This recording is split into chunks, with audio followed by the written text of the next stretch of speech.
Assalamualaikum warahmatullahi wabarakatuh. Salam guru penggerak. Perkenalkan, saya Jafar Sarifuddin dari SMP Negeri 1 Gandrung Mangu, calon guru penggerak Angkatan 7 Kabupaten Cilacap tahun 2022. Hari ini, Kamis 26 Januari 2023, saya akan melakukan aksi nyata modul 1.4, diseminasi budaya positif.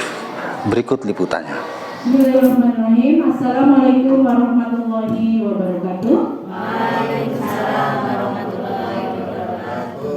Salam sejahtera untuk kita semua. Yang terhormat Ibu Kepala Sekolah SMP Negeri 1 Gandrung Mangu, yang dalam hal ini diwakili oleh Bapak Wasiman selaku Wakil Kepala Sekolah. Jumlah Indonesia Raya 2. Indonesia tanah airku, tanah tumpah darahku. Di sanalah aku berdiri, jadi pandu ibuku. Assalamualaikum warahmatullahi wabarakatuh. Yang saya hormati Kepala SMP Negeri 1 Gandrung Mangu, yang saya hormati dan saya banggakan Bapak Jafar Sarifuddin SPD, yang saya hormati rekan-rekan Bapak Ibu guru SMP 1 Gandrung Mangu. Bismillahirrahmanirrahim. Assalamualaikum warahmatullahi wabarakatuh. Selamat siang Bapak Ibu. Alhamdulillahirabbil alamin wa bihi nasta'in ala umuri dunya waddin. Wassalatu wassalamu ala asrofil anbiya'i wal mursalin wa ala alihi wa sahbihi ajmain, amma ba'du. Yang saya hormati Ibu Kepala Sekolah SMP Negeri 1 Gandrung Mangu, yang dalam hal ini diwakili oleh Bapak Wakil Kepala Sekolah bidang kesiswaan Bapak Wasiman SPD, kemudian rekan-rekan guru di SMP Negeri 1 Gandrung Mangu yang saya hormati. Marilah kita memanjatkan puji syukur kepada Allah Subhanahu wa Ta'ala yang sudah banyak memberikan nikmat kepada kita semuanya, sehingga dengan nikmat tersebut maka pada pagi hari ini kita bisa berkumpul di sini untuk mengikuti satu kegiatan yang semoga membawa manfaat yang positif, yaitu kegiatan diseminasi praktik budaya positif dari calon guru penggerak kepada rekan sejawat di sekolahnya, dalam ini di SMP Negeri 1 Gandrung Mangu. Bapak Ibu yang saya hormati,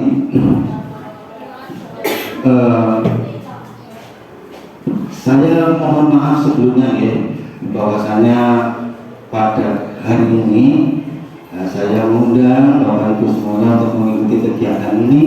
Jadi selama 1 jam ke depan kami meminta kepada Bapak Ibu untuk mengikuti kegiatan diseminasi ini, yang mudah-mudahan semuanya memberikan manfaat, memberikan berkah.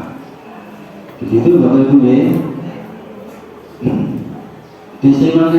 Diseminasi atau penimbasan praktik budaya positif ini adalah bagian akhir dari pembelajaran modul 1 di pendidikan guru penggerak. Nah, tujuan dari dilaksanakannya diseminasi ini adalah menyampaikan kepada para pemangku kepentingan sekolah, termasuk di dalamnya adalah kita sebagai guru, untuk memahami perubahan paradigma dalam penerapan strategi disiplin positif di sekolah agar dapat menciptakan budaya positif. Ada cetak tebal pada kata positif di sini. Mudah-mudahan nanti kita akan ketahui apa maknanya.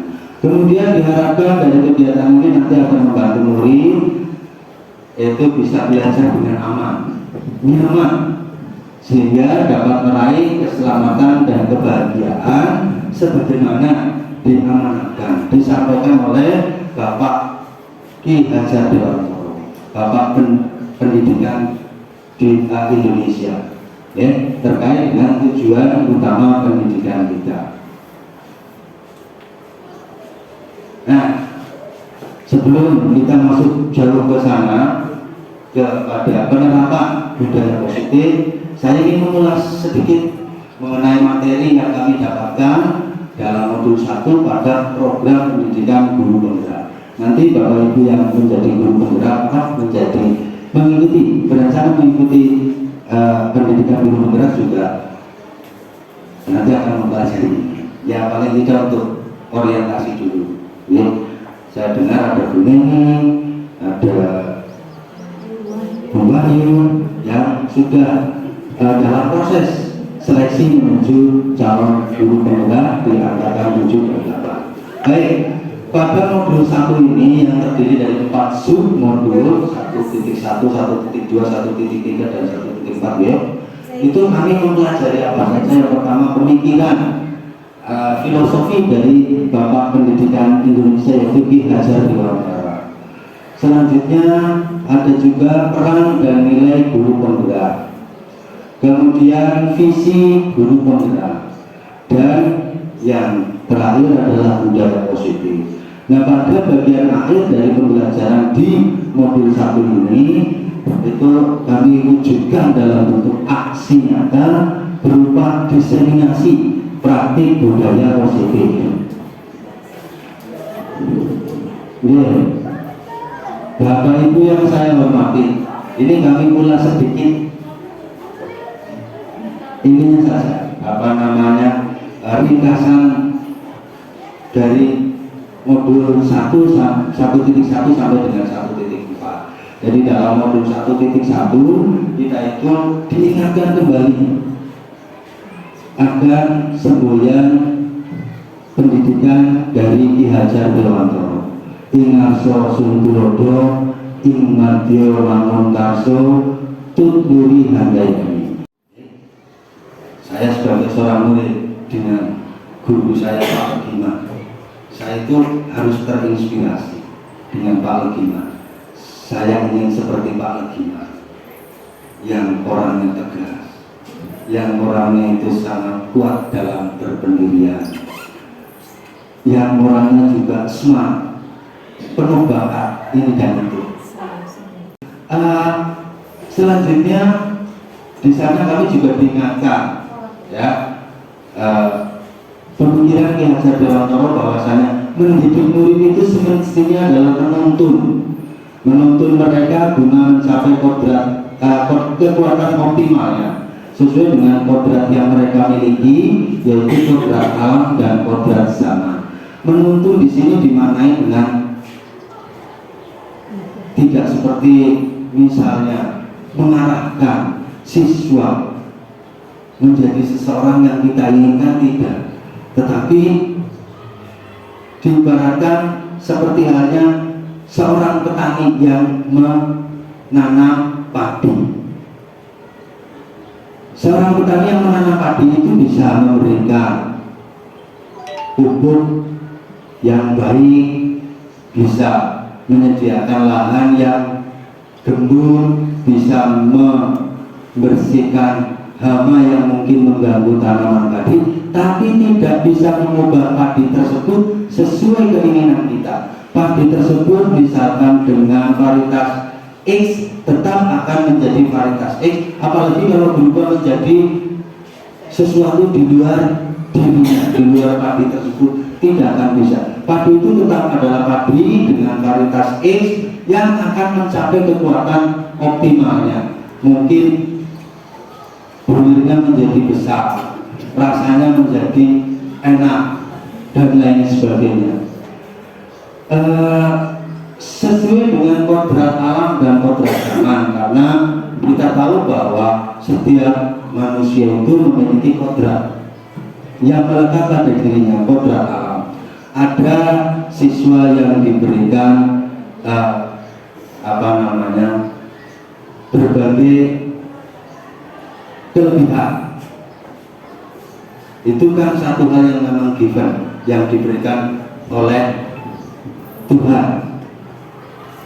Ada yang sebetulnya diberikan kelebihan juga tapi belum tergali, ya. Nah, kita diharapkan bisa menuntun siswa itu mencapai kekuatan optimalnya sesuai dengan kodrat alam dan kodrat zaman. Lantas Ki Hajar Dewantara juga menekankan pentingnya pendidikan budi pekerti. Pendidikan budi pekerti yang merupakan keselarasan antara cita, rasa, karsa, dan karya yang akan melatih anak itu untuk memiliki kesadaran tinggi yang utuh untuk menjadi dirinya sendiri dan menjadi bagian dari warga masyarakat yang baik. Nah, pendidikan budi pekerti ini bisa dilakukan di sekolah melalui keteladanan dan pembiasaan. Saya yakin di SMP Negeri 1 Gandrung ini pendidikan budi pekerti juga sudah dilaksanakan dengan berbagai kegiatan pembiasaan yang positif.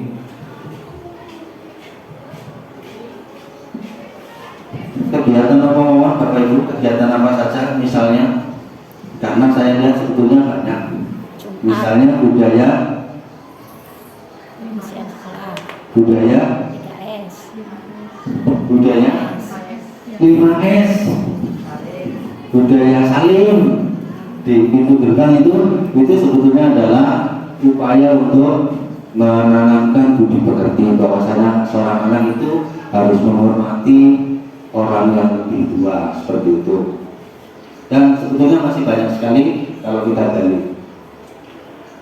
Baik, selanjutnya di modul 1.3 kita calon guru penggerak itu diberikan pemahaman mengenai nilai-nilai guru penggerak, nilai-nilai yang ada pada diri seorang guru penggerak, yaitu apa saja. Yang pertama adalah berpihak pada murid, yang maksudnya segala upaya yang dilakukan adalah untuk kepentingan murid, bukan untuk kepentingan dirinya. Karir misalnya, bukan untuk kepentingan lembaganya, bukan untuk kepentingan pimpinannya, tapi untuk kepentingan murid. Ini yang utama, bahwa kemudian dengan mementingkan murid kemudian akan memberikan efek yang bagus pada sekolah, pada pimpinannya, pada karirnya, itu adalah bonus saja. Tapi yang terpenting adalah bahwa apa yang dilakukan oleh seorang guru adalah dalam upaya untuk kepentingan dan kemajuan murid. Nah, nilai ini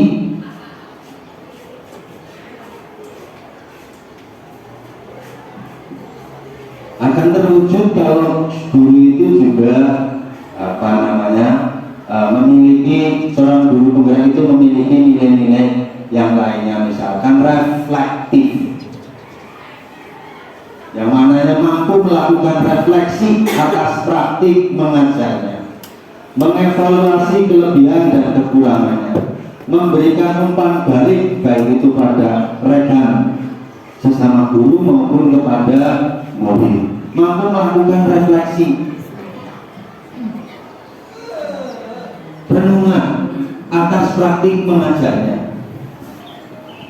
Saya tertarik dengan apa yang pernah saya dengar dari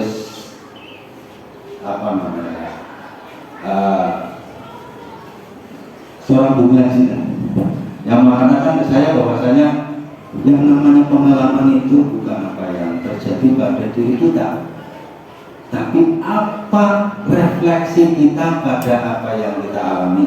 Itu adalah sebuah pengalaman. Jadi bisa saja saya itu sudah 20 tahun mengajar, tapi tanpa melakukan refleksi, maka praktik mengajar saya hanya 1 tahun saja.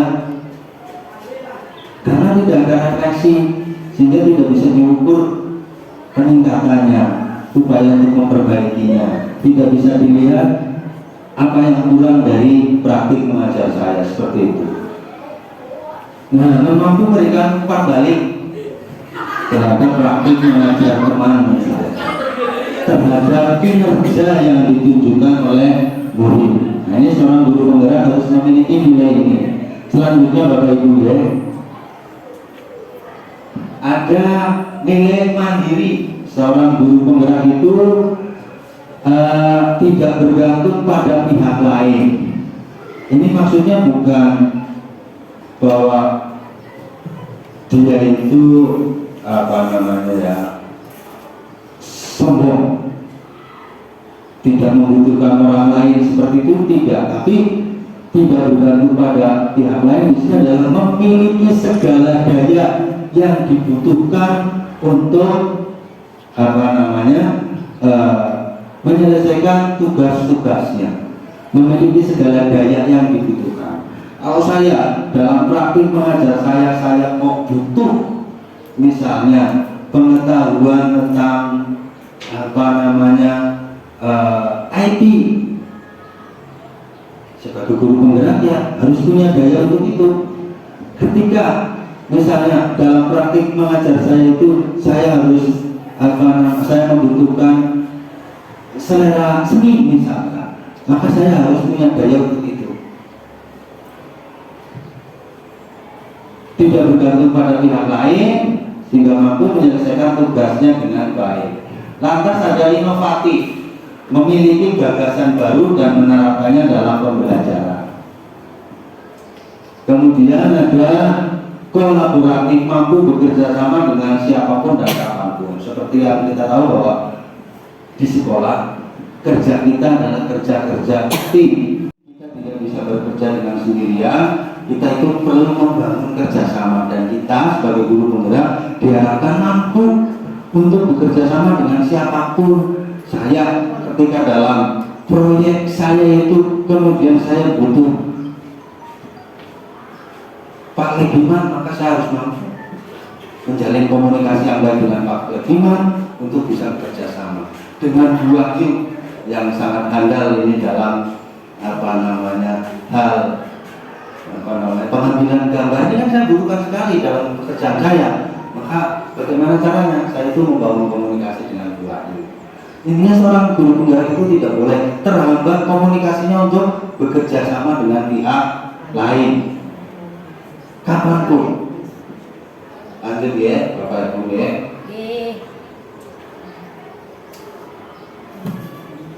Peran guru penggerak. Peran guru penggerak itu ada beberapa, ada 5 ya. Ya, yang pertama menjadi pemimpin pembelajaran. Pemimpin pembelajaran di sini adalah maksudnya mampu memimpin ya pembelajaran yang berpihak pada murid. Kemudian menjadi coach bagi guru lain, mampu berperan untuk membimbing, memberikan pendampingan, memberikan fasilitasi, memberikan konseling bagi guru lain, mendorong kolaborasi, mendorong adanya kerjasama dalam satu lembaga. Kemudian mewujudkan kepemimpinan murid. Maksudnya itu apa mewujudkan kepemimpinan murid? Dulu saya sempat salah memahami. Saya memahami bahwa kepemimpinan murid itu akan terlihat dari misalnya saat mereka itu menjadi pemimpin upacara. Ternyata tidak seperti itu.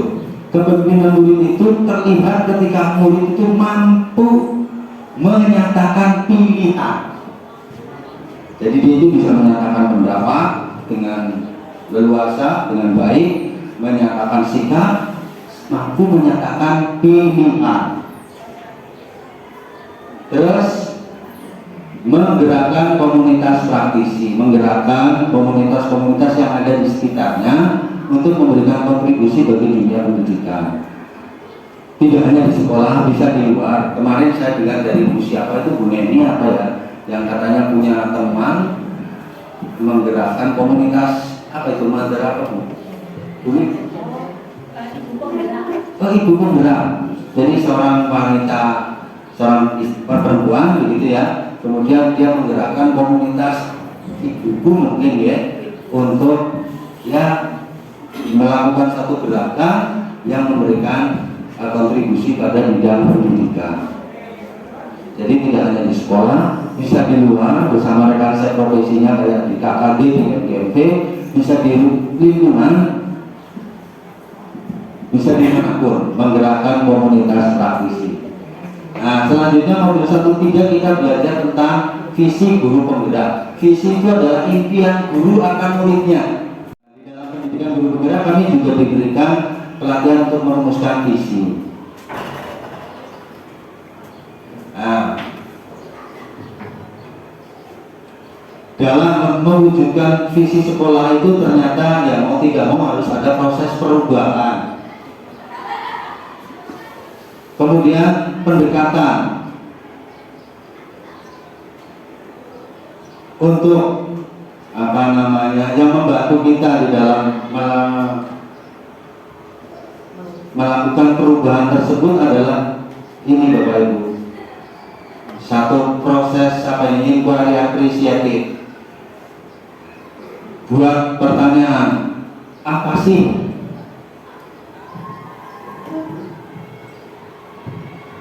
yang kita inginkan?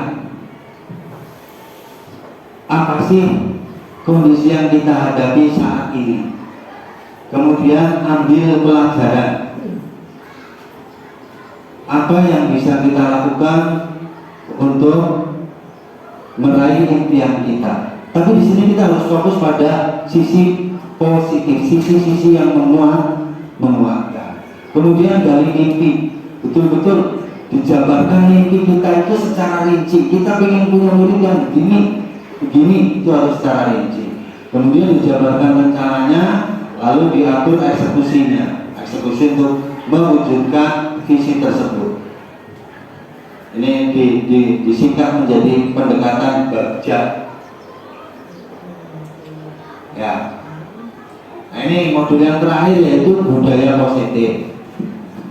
Bapak Ibu, rekan-rekan guru semuanya, ini dalam standar pendidikan nasional itu disebutkan bahwasanya dalam rangka menciptakan lingkungan yang positif, maka setiap warga sekolah, pemangku kepentingan itu perlu saling dukung, menghayati dan menerapkan nilai-nilai kebajikan yang telah disepakati bersama. Untuk dapat menerapkan tujuan mulia tersebut, maka seorang pemimpin pembelajaran perlu berjiwa kepemimpinan sehingga dapat mengembangkan sekolah dengan baik agar terwujud suatu budaya sekolah yang positif sesuai dengan standar pengelolaan yang telah ditetapkan. Tujuan mulia dari penerapan budaya disiplin positif ini adalah agar terbentuk murid yang berkarakter, berdisiplin, bertanggung jawab, dan merupakan pembelajar sepanjang hayat sesuai dengan standar kompetensi lulusan. Izinkan kami masih membacakan satu slide lagi yang diambil dari standar nasional pendidikan. Lingkungan yang positif itu sangat dibutuhkan agar pembelajaran yang terjadi adalah pembelajaran yang berpihak pada murid sebagaimana tertuang dalam standar proses pada SMP atau standar nasional pendidikan. Pembelajaran yang berpihak pada murid itu adalah pembelajaran yang seperti apa? Pembelajaran yang terselenggara dalam suasana yang interaktif dan inspiratif, menyenangkan dan menantang, memotivasi peserta didik untuk berpartisipasi aktif, dan memberikan ruang cukup bagi prakarsa atau inisiatif murid, kreativitas murid, kemandirian murid sesuai dengan bakat, minat, dan perkembangan fisik serta psikologis murid. Nah, itu saya kutip dari dokumen standar nasional pendidikan. Jadi kesimpulannya adalah bahwasanya warga sekolah, stakeholder sekolah itu penting untuk memahami ya pentingnya membangun budaya positif di sekolah sesuai dengan filosofi pendidikan Ki Hajar Dewantara. Nah, dalam rangka menciptakan budaya positif, maka perlu adanya penerapan disiplin positif untuk menghasilkan murid yang berkarakter, berdisiplin, bertanggung jawab, dan merupakan pembelajar sepanjang hayat. Mungkin Bapak Ibu agak bagaimana ya mendengar ada kata budaya positif, disiplin positif seperti itu.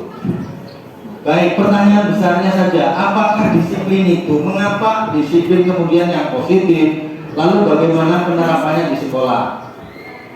Nah, ya, Bapak Ibu, dalam budaya kita makna kata disiplin itu dimaknai sebagai sesuatu yang dilakukan pada orang lain untuk mendapatkan kepatuhan. Sehingga kita cenderung menghubungkan kata disiplin itu ya dengan ketidaknyamanan. Tapi coba Bapak Ibu bereksplorasi. Kalau mendengar kata disiplin itu, kira-kira kata apa yang terbaik? Ya, berkenan monggo silakan untuk memberikan 1-2 kata terkait dengan istilah disiplin. Pak Sigit. Taat. Ibu. Tepat waktu. Patuh. Keteraturan. Keteraturan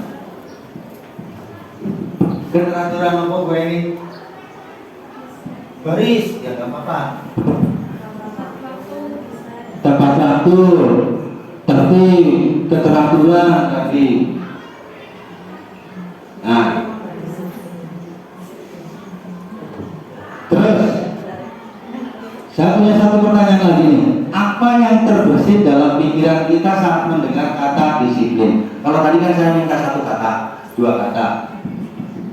Oke lah, ini sudah ya. Kita sudah. Ini tadi begitu mendengar langsung terbesit kata keteraturan. Begitu mendengar kata disiplin, kita langsung terbesit dalam pikiran kita kata patuh, kata baris. Gak apa-apa. Pertanyaan selanjutnya, contoh nyata dari perilaku disiplin yang pernah dijumpai. Contoh nyatanya yang pernah dilihat.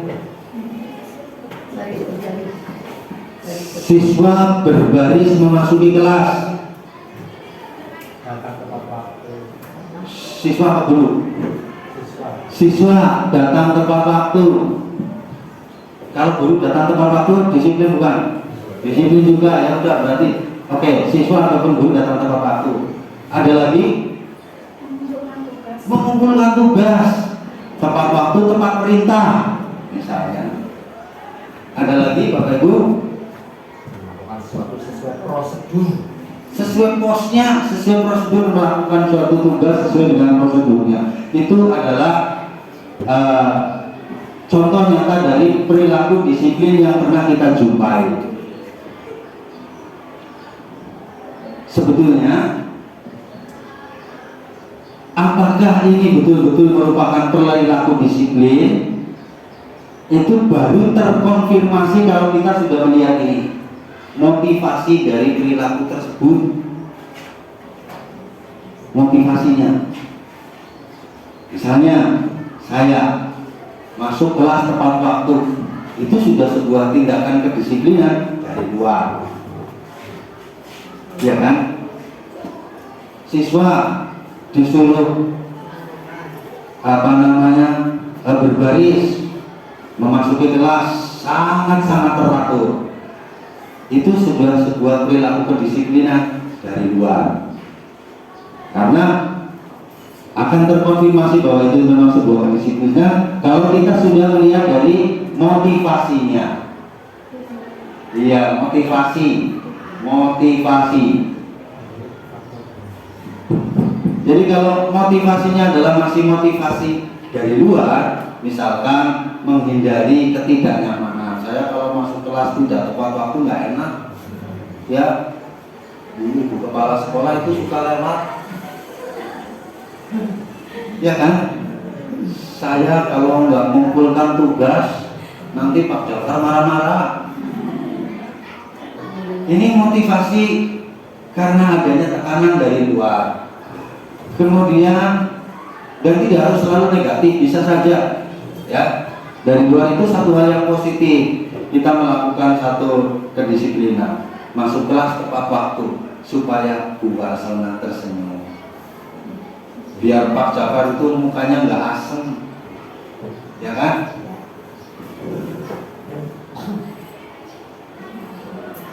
Nah, perilaku tersebut akan terkonfirmasi betul-betul merupakan sebuah kedisiplinan jika ada motivasi dari dalam, atau motivasi internal. Nah, ini sesuai juga dengan pernyataan Ki Hajar Dewantara yang mengatakan di mana ada kemerdekaan, disitulah harus ada disiplin yang kuat. Sungguh pun disiplin itu bersifat self-discipline, yaitu kita sendiri yang mengizinkan kita dengan sekeras-kerasnya. Tapi itu sama saja seperti kalau kita tidak cakap melakukan self-discipline, wajiblah penguasa yang mendisiplinkan diri kita. Dan peraturan demikian itulah harus ada dalam suasana yang merdeka. Mungkin kita agak kesulitan memahami gaya bahasa lama, apalagi Ki Hajar Dewantara itu kan hidup di masa kolonial ya. Jadi ada juga pengaruh bahasa-bahasa asing, bahasa Belandanya. Nah, saya mencoba membaca literatur yang menafsirkan pernyataan ini. Penafsirannya adalah KHD menyatakan bahwa untuk mencapai kemerdekaan atau dalam konteks pendidikan kita saat ini adalah menciptakan murid yang merdeka, itu syaratnya harus ada disiplin yang kuat. Nah, disiplin yang kuat di sini menurut KHD adalah yang memiliki motivasi internal. Jika kita tidak memiliki motivasi internal, maka kita memerlukan pihak lain untuk mendisiplinkan kita.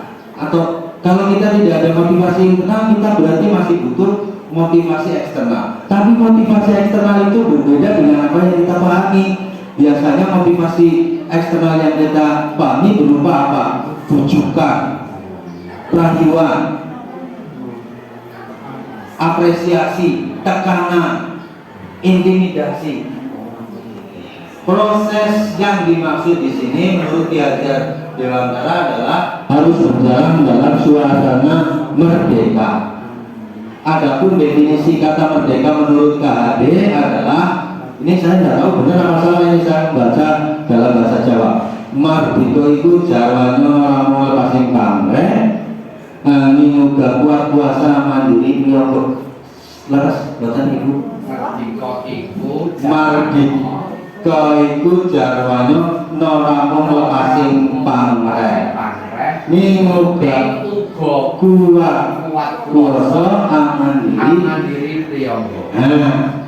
Yang artinya itu bahwa merdeka itu tidak semata-mata lepas dari perintah, tapi juga cakap untuk memerintah diri sendiri. Kalau hanya lepas dari perintah itu artinya sul. Ya, harus ada kemampuan untuk mengontrol diri sendiri. Seperti itu. Jadi disiplin itu kesimpulannya adalah bentuk kontrol diri agar dapat mencapai satu tujuan mulia. Nah, tujuan mulia di sini mengacu pada nilai-nilai kebajikan universal. Nilai-nilai kebajikan universal itu maksudnya adalah nilai-nilai kebajikan yang sudah diakui oleh semua orang bahwa itu baik, terlepas dari agamanya, terlepas dari sukunya, terlepas dari asal-usul sosialnya, latar belakang sosialnya. Itu nilai-nilai kebajikan universal.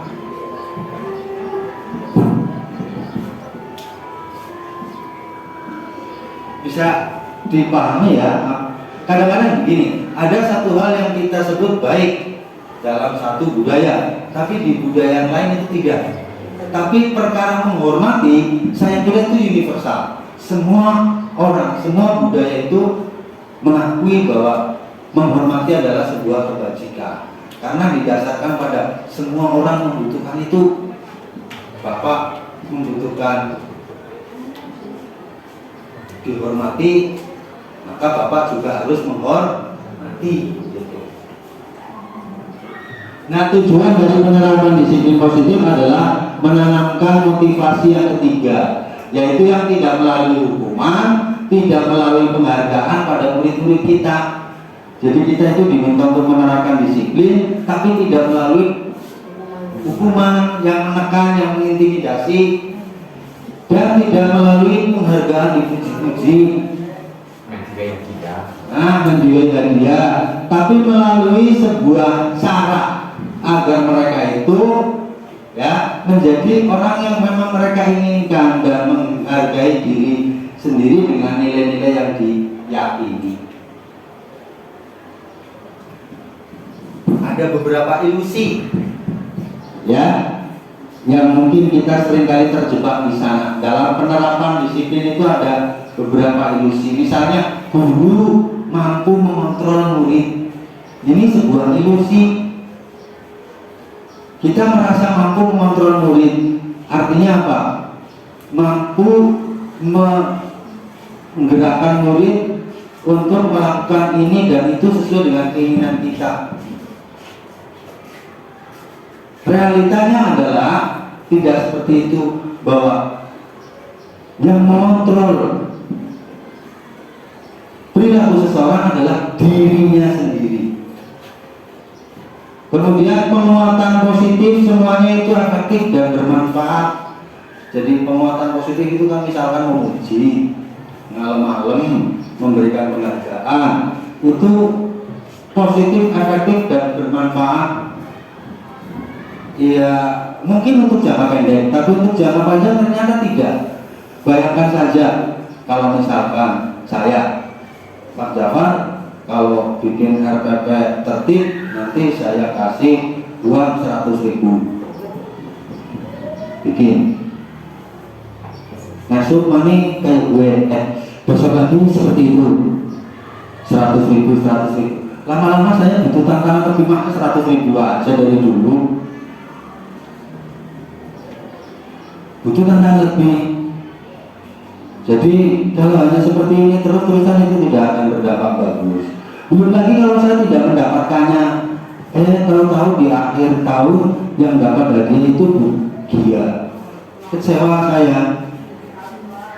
saya malah justru merasa terhukum dalam sistem penghargaan ini. Ilusi bahwa kritik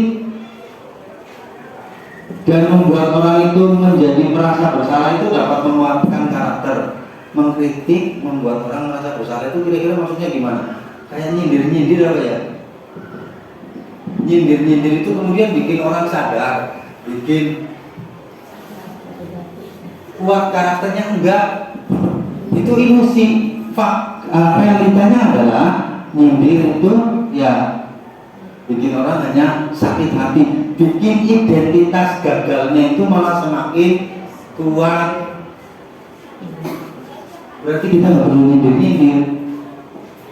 Terus ilusi bahwa orang dewasa itu memiliki hak untuk maksa. Nah, ini bisa terjadi pada siapapun yang punya murid, yang punya anak. Saya sendiri juga demikian.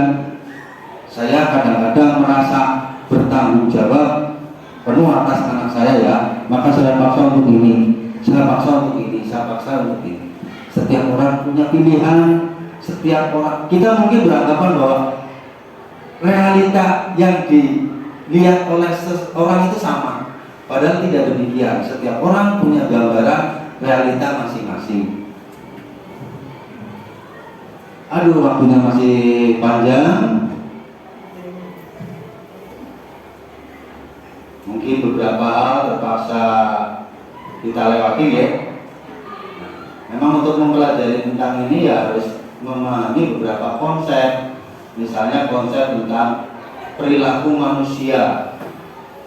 Itu ada 3: menghindari ketidaknyamanan atau hukuman, mendapatkan imbalan atau penghargaan dari orang lain, menjadi orang yang mereka inginkan dan menghargai diri sendiri. Yang terbaik ya, motivasi dari perilaku manusia ini adalah yang ketiga. Kalau sudah yang ketiga, maka dia itu sudah bisa berdisiplin, sudah bisa mengontrol dirinya. Kalau masih hanya menghindari ketidaknyamanan, itu belum perilaku disiplin. Nah, hukuman tadi sudah banyak disampaikan. Oh ya, ada hukuman, ada konsekuensi. Konsekuensi itu apa ya? Beda dengan hukuman. Konsekuensi itu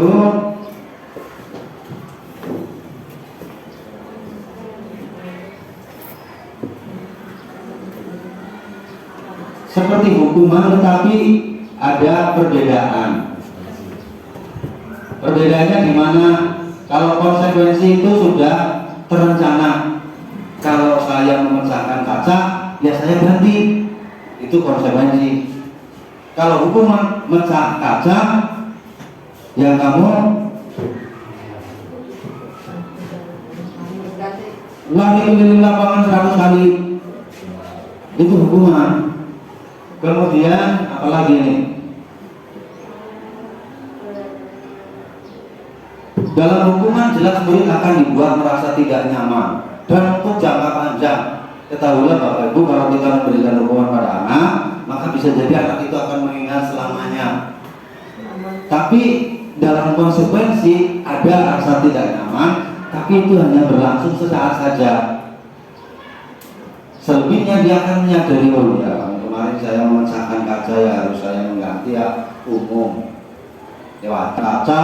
Kemudian saya harus push up 100 kali, ya apalagi di tengah lapangan, dipermalukan di hadapan teman-temannya, dipermalukan di hadapan cewek yang ditaksirnya, itu akan teringat sepanjang hidupnya. Akan ada trauma berkepanjangan.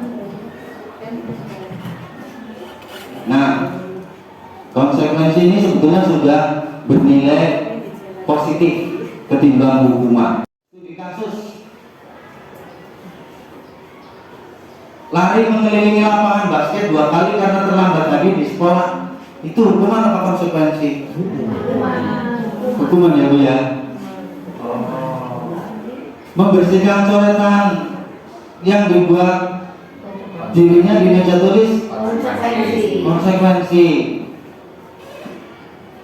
Mengganti kertas tugas teman yang dicoret-coret, konsekuensi. Berjemur di lapangan basket jam 12 karena ngobrol terus sama temannya. Nah, artinya kita harus memahami itu juga. Konsep akan hukuman dan konsekuensi. Kalau hukuman itu sama dengan penghargaan, sebetulnya nilainya masih negatif. Yang sudah agak positif adalah apa nih? Konsekuensi, dan nanti ada restitusi. Restitusi. Ini pembahasan tentang penghargaan. Katanya penghargaan itu juga bisa menjadi sebuah hukuman. Penghargaan itu bisa menjadi sebuah hukuman.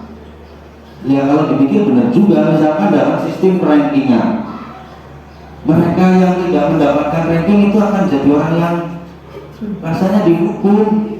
Apalagi ranking 2, ya kan? Tapi ranking 2 paling sulit mencari ranking 2. Nah itu Pak,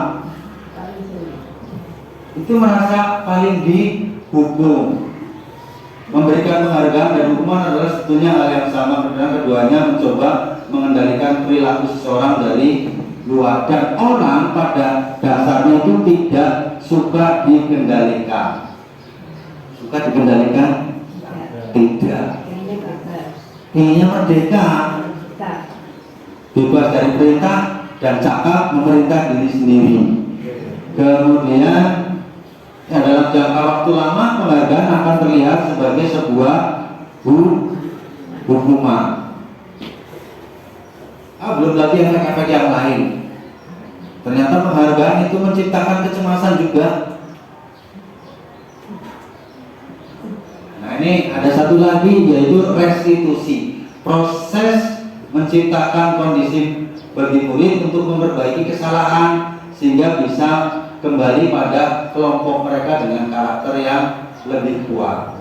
Ini pengantar saja, ada satu mungkin kalau saya sendiri juga baru mendengar sih ada istilah restitusi gitu.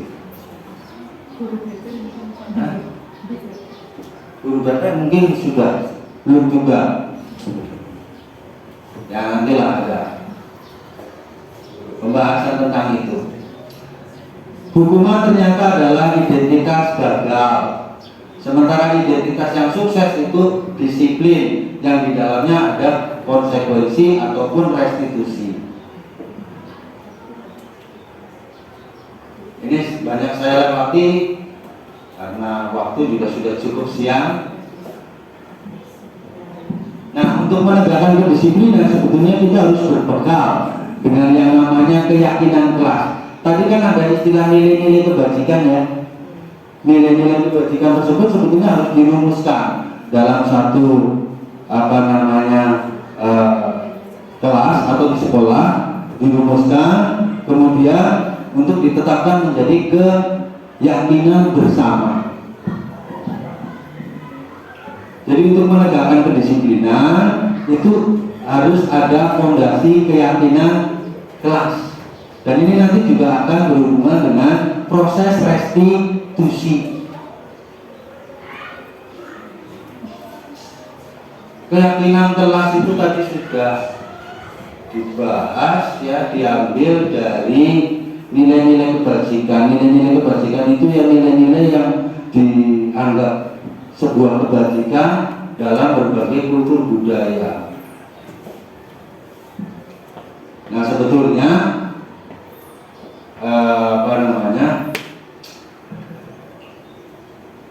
tidak usah mencari, merumuskan sendiri apa saja nilai-nilai kebajikan. Ada juga acuan, misalnya ya untuk siswa Indonesia itu ada profil pelajar Pancasila yang semuanya itu berisi nilai-nilai kebajikan.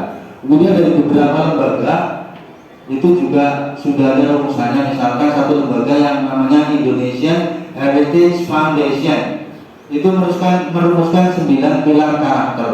Ada cinta Tuhan dan segenap cintanya. Ini kan sebuah kebajikan ya. Ada kemandirian dan tanggung jawab, kejujuran, hormat dan santun.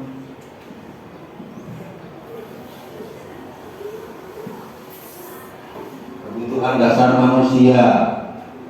Jadi setiap perilaku manusia itu memiliki tujuan tertentu. Bahkan perilaku yang tidak baik itu ada tujuan. Harapannya setelah memahami ini, diharapkan kita itu tidak mudah menghakimi siswa, karena apapun yang dilakukan oleh siswa, meskipun itu satu hal yang di mata kita tidak baik, ada alasannya. Alasannya apa? Ya 5 kebutuhan dasar manusia itu. Ada kebutuhan untuk survival. Anak mencuri makanan, itu jangan kemudian langsung dihukum, kamu nolongin dia itu, apalagi di kekerasan. Anak bisa saja melakukan itu karena memang lapar. Ini satu kebutuhan yang fisiologis saja. Kemudian butuh kasih sayang. Bisa juga dia itu mencuri makanan itu ya biar dia bagikan pada teman-temannya. Di situ dia merasa puas karena menjadi bagian, karena disayang oleh teman-temannya. Bisa juga seseorang itu mencuri makanan itu karena ingin bebas. Saya pengen makan apa aja, di warung ini saya ambil ini, di warung ini saya ambil ini. Saya butuh kebebasan, kesenangan. Ada orang yang mencuri hanya untuk bersenang-senang saja, puas saja gitu loh. Kalau nolong gitu ya. Terus ada yang merasa berkuasa. Nah 5 hal ini adalah kebutuhan dasar manusia menjadi alasan dibalik perilaku setiap manusia. Maksudnya dibalik setiap perilaku. Jadi harapannya adalah kita tidak mudah menghakimi siswa, karena apapun yang dilakukan pasti ada alasannya. Nah dipahami dulu alasannya begitu loh ya. Terus posisi kita guru dalam penanganan murid itu ternyata ada 5. Yang pertama penghukum. Kalau penghukum itu gimana ya? Jadi dia itu berkeyakinan bahwa murid saya itu butuh suatu alat untuk membuat mereka terkendali. Ibaratnya kalau fisik ya butuh sabar, butuh cambuk, ya. Terus ada pembuat rasa salah. Senangnya ini nyindir-nyindir. Suaranya sih lembut, kamu bagus ya, dan lain sebagainya, lembut, tapi apa? Membuat dengan kelembutannya malah dia itu membuat merasa tidak nyaman. Dan sebetulnya itu akan menguatkan kegagalan identitas gagalnya. Kemudian ada posisi kontrol sebagai teman, kayak CS gitu lah, didekati gitu kan. Berupaya mengontrol murid melalui persuasi, posisi teman. Persuasi itu bujukan-bujukan gitu ya. Harapannya adalah dengan berposisi sebagai teman, siswa itu akan merasa leluasa. Lalu ada posisi sebagai pemantau, yang artinya ini mengawasi kemudian menyandarkannya dengan aturan-aturan yang ada dalam tata tertib. Oh ini nggak benar ini. Terus posisi yang paling bagus adalah posisi sebagai manajer, di mana guru itu berbuat sesuatu bersama dengan murid, mempersilahkan muridnya itu mempertanggungjawabkan perilakunya, mendukung agar mereka itu menemukan solusi atas permasalahannya sendiri dan sebagainya. Penerapannya seperti apa kok? Konsepnya panjang seperti ini gitu deh, ya. Nanti kita lihat.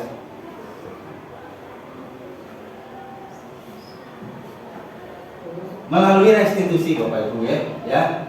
Melalui restitusi tadi sudah diulas sedikit. Nah, di sini saya ada satu contoh video penerapan restitusi pada anak. Ada apa masih harus ada. Elang, Alfa Elang. Gimana kabar kamu? Baik Pak, catat gimana? Alhamdulillah, saya tahu nggak kamu kenapa saya sampai panggil kamu ke sini? Ya Pak, saya tahu saya tidak ngerjain tugas membuat teks prosedur, mungkin karena saya itu banyak kegiatan minggu ini. Kegiatan ya? Apa sih kegiatan kamu itu? Itu latihan. Kalau salah tuh saya latihan band. Terus soalnya minggu depan itu dan saya mau ikut festival. Saya juga ikut proyek kegiatan membaca ikat. Oh, kegiatan apa itu membaca Al-Quran? Iya, membaca Al-Quran. Di mana? Di masjid. Oh, di masjid di sekitar rumah sana. Oke, yang sebetulnya saya juga tahu. Tadi saya sempat telepon sama bapak kamu mengenai masalah ini. Ya, dan kegiatan kamu sebenarnya juga bagus. Elan, maaf ya, saya minta tanggapan kamu atas persoalan Elan. Coba apa tanggapan kamu atas persoalan penanganan masalah ini bersama Pak Jafar tadi? Saya senang Jafar tidak memarahi saya, dan saya juga masih dikasih waktu lagi untuk mengerjakannya. Dan saya juga sangat senang sih Pak Jafar itu percaya dengan kompeten saya untuk ditangani. Oke, terima kasih ya Elan. Penerapan restitusi untuk penanganan masalah murid. Maksud saya di sini saya itu mencoba untuk menerapkan proses restitusi untuk menangani masalah murid.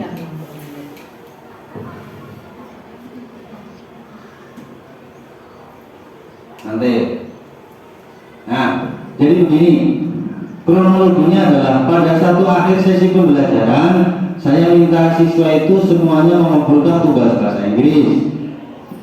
Selanjutnya saya kumpulkan dan saya bawa tugas itu ke ruangan saya dan saya periksa. Ternyata saya dapati ada seorang murid yang namanya Alan tidak mengumpulkan tugas.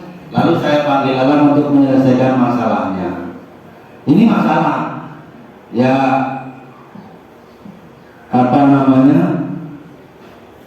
kalau kita menganggapnya sebagai satu pelanggaran, kemudian kita tidak bisa mengambil posisi kontrol yang tepat, mungkin saja kita akan memberikan hukuman dan lain sebagainya. Nah, saya bagi split percakapannya jadi 3. Ini ada percakapan di mana saya itu yang pertama menstabilkan identitas dulu. Ini teori restitusi. Menstabilkan identitas. Gimana kabarnya kamu? Tahu kenapa saya panggil ke sini? dia mengaku tidak mengerjakan tugas bikin teks prosedur karena kegiatan minggu ini banyak sekali. Lalu saya tanyakan apakah kegiatan dia sore dia sampaikan latihan band setiap sore, bahkan minggu depan itu mau ikut festival. Ya kalau saya tidak bisa mengambil posisi kontrol yang tepat, tetap saja ini sebuah penghargaan. Saya kan butuhnya tugas saya dikumpulkan. Bisa jadi juga semua itu adalah alasan. Nah, saya coba stabilkan keadaannya dulu. Ini teori restitusi, ada segitiga restitusi seperti ini. Stabilkan keadaannya, dalam artian itu dibikin tenang dulu lah, sehingga murid itu tidak perlu meledak-ledak. Maka saya harus stabilkan keadaannya dulu. Bahkan untuk itu saya sampai bilang kegiatan kamu juga bagus sekali sebetulnya untuk melatih mental dan mengembangkan minat bakatmu. Maksudnya apa? Biar dia itu tenang dulu psikisnya, tidak merasa down, tidak merasa takut, tidak merasa rileks. Saya sampai katakan kegiatan kamu sebetulnya juga bagus untuk melatih mental dan mengembangkan minat bakat kamu. Lalu di tahap yang kedua itu ada yang namanya proses memvalidasi kesalahan. Jadi ada sebuah kesalahan dan itu harus clear, valid, sebuah kesalahan yang harus disadari. Saya katakan seperti ini. Baik, kamu itu punya banyak kegiatan yang bagus, tapi kamu punya kegiatan pokok sebagai siswa itu belajar. Berarti kamu harus bersedia kerja lebih keras lagi agar semua bisa terselesaikan. Tidak kayak seperti sekarang ini, tugas tidak dikumpulkan sampai batas waktunya. Ini adalah satu kekeliruan. Jadi di sini divalidasi bahwa tindakannya adalah sebuah kekeliruan. Proses yang ketiga adalah proses menanyakan keyakinan. Maksudnya ini adalah upaya untuk mengembalikan siswa pada apa yang diyakini di awal. Dialognya kira-kira seperti ini.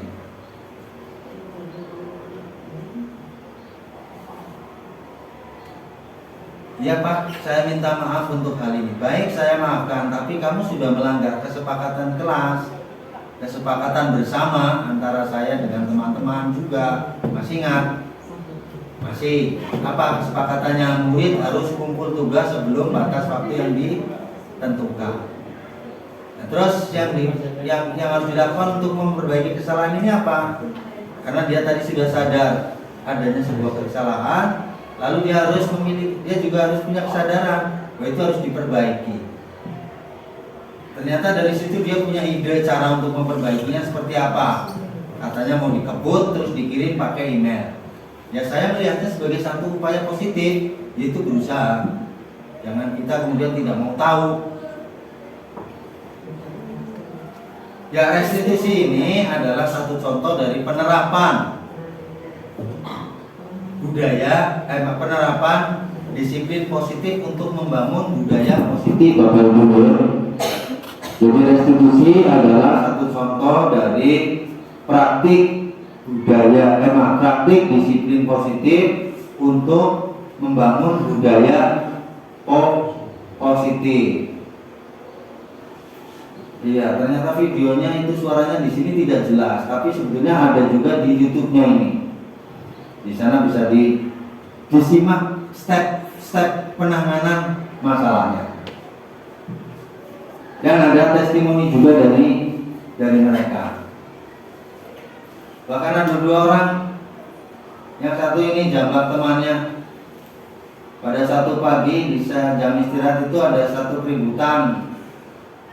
Menurut laporan yang saya dengar itu seorang murid itu jambak temannya. Karena apa? Tersinggung, marah dia karena dianggap menghina dengan mengolok-olok pekerjaan orang tuanya. Nah, untuk menyelesaikan masalah ini juga saya coba menggunakan restitusi. Tidak perlu ada marah-marah, tidak perlu ada hukuman, tapi yang penting adalah siswa menyadari kesalahannya, mau memperbaiki kesalahannya seperti itu. Baik Bapak Ibu, kalau ingin disaksikan videonya mungkin ada di media sosial, nanti bisa dibagikan linknya. Bapak Ibu sampai di sini, monggo ada yang bisa direfleksikan dari kegiatan ini. Monggo. Terima kasih atas waktu yang diberikan. Langsung saja di sini saya mau menyampaikan tanggapan dan kesan sebagai peserta demonstrasi. Menurut saya kegiatan ini sangat bagus, sangat tertata rapi dan juga sangat termotivasi sangat untuk motivasi untuk kedepannya, terutama tentang restitusi ini, Pak. Saya menjadi lebih gampang atau lebih ada gambaran ketika menemukan masalah tentang kedisiplinan siswa. Terima kasih. Menurut saya cukup itu. Wassalamualaikum warahmatullahi wabarakatuh. Terima kasih Pak Harba yang sudah berefleksi bahwasanya ternyata proses restitusi itu sangat menarik ya, karena akan memberikan gambaran bagaimana menangani kasus secara efektif ya Pak ya. Nah, baik, selanjutnya dari yang lain,